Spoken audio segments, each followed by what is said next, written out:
Hi guys, my name is Dafydd Williams. I am a Welsh artist based in Swansea, and we are going to be doing a homemade portrait lighting workshop using homemade home appliances such as lamps, perhaps even candles and things like that, and also talking you through some some portrait techniques that every portrait photographer should know, as well as letting you guys have some experimentation and creative exploration yourselves as well.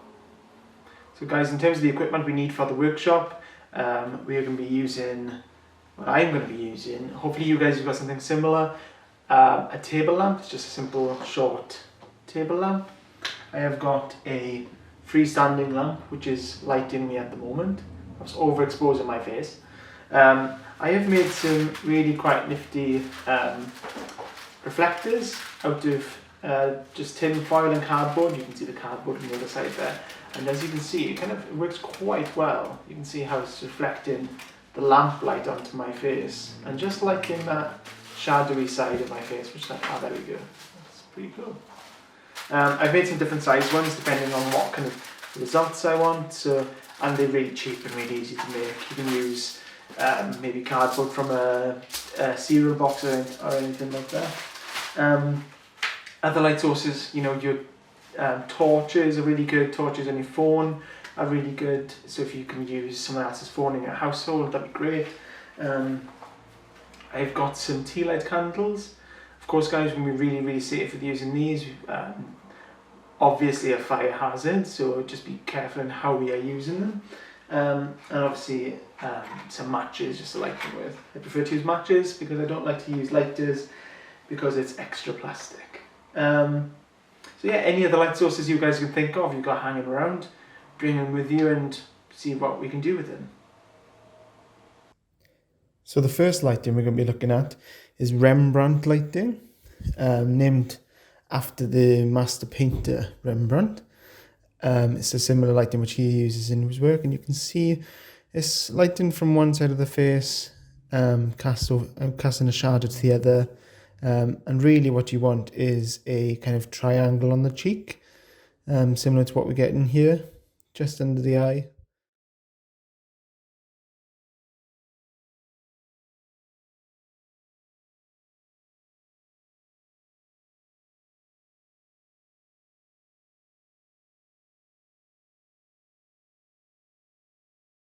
And what I'm going to also do is just introduce a reflector to the other side, just so that you can see the kind of variations you can do.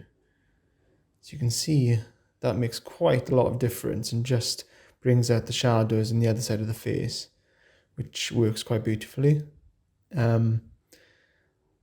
Just pull it away, and if I put it back, you can see the difference.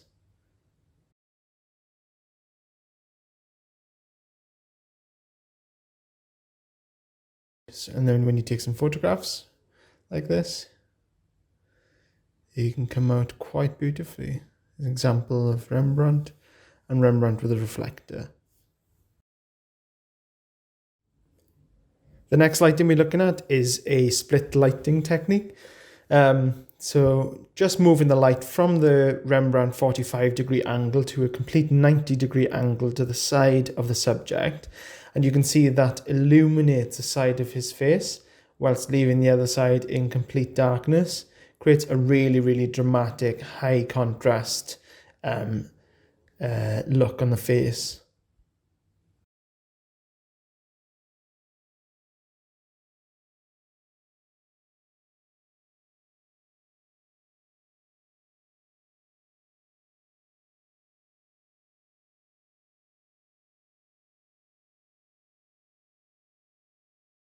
And what I'm doing here is just introducing a reflector to the other side, just to show you a variation of it. So even though it is split lighting, it's that harsh light and strong contrast. It doesn't necessarily have to be that.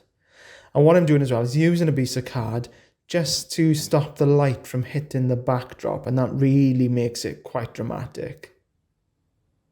And then in photographs, you can see here, This is split lighting without blocking the light, and that's split lighting blocking the light from the background.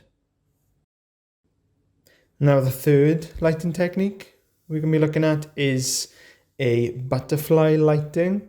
Now this is done by placing a lamp or a light above and behind your camera. And what this does, the reason it's called butterfly lighting is because it creates a sort of butterfly wing effect under the nose. So the shadow under the nose kind of mimics a kind of a wing. And what I'm doing here as well is also introducing another reflector under the face, just to bring out those shadowy bits a little bit. Again, just to supply some variations to you guys. You guys can experiment and play with this. You can see how harsh those shadows are. And then when I introduce that reflector, it really just softens the face just a little bit.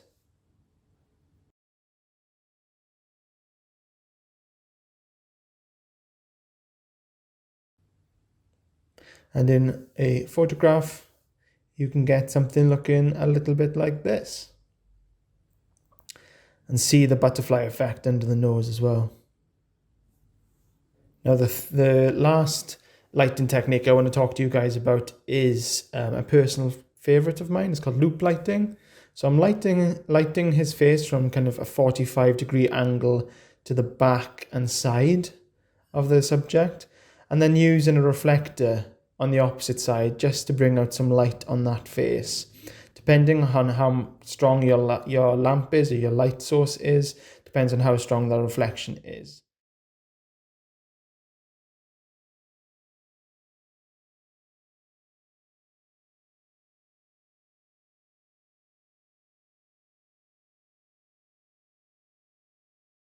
An example of the kind of image you can get from that is this one. Really, really beautiful, but really, really simple at the same time. Now, once you've mastered those techniques, you can really put them to practice in whatever you want to do. You can see in this photograph, I've used a freestanding lamp, and I've also used a reflector under the subject just to bring out some more light on the side of the face. I have also experimented with some candle lights. These are three teal lights with a reflector just to bring out some light on the other side of the face. It's really effective in bringing out a really kind of warm photograph, really reminiscent of old paintings. And also this is a photograph using a phone torch with a reflector on the other side of the face. Really dramatic, really effective. What's key here, guys, is that you just enjoy, you experiment. I understand some of the techniques may sound quite rigid and quite strict, but they are not to be adhered to. It's just kind of like, I think of them as guidelines really for you guys to experiment and to create. And obviously once you've taken some photographs and you've got some things to play with, you can obviously then play with them in post-production. Post-production is obviously can be quite important.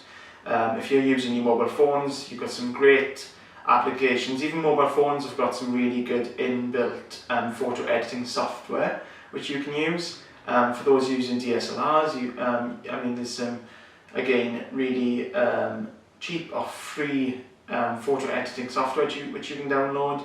If you've got access to Adobe software like Photoshop and things like that, fantastic, that's what I've been using.